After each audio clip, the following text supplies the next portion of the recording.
ఉన్నాయో మనకు అవన్నీ సాధనలు, అవన్నీ ఈ భ్రాంతులు అన్నీ ఇవన్నీ కోరికలను చక్కగా చేసిండు. దాన్ని ఆ బండ మీద జ్ఞానం మీద రాకిండు.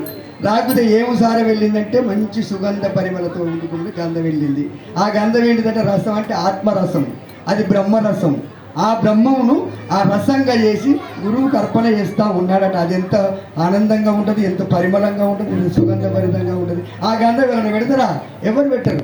ఈ గంధం పెడతారు కానీ ఆ గంధం పెట్టేటువంటి వాళ్ళు ఉండరు.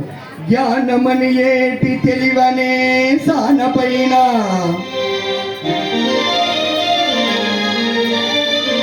చెక్కజని కోరికను ఎందు దక్కకుండా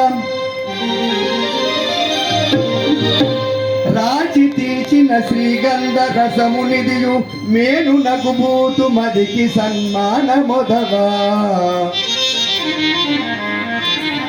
పరిమెలపు గంధము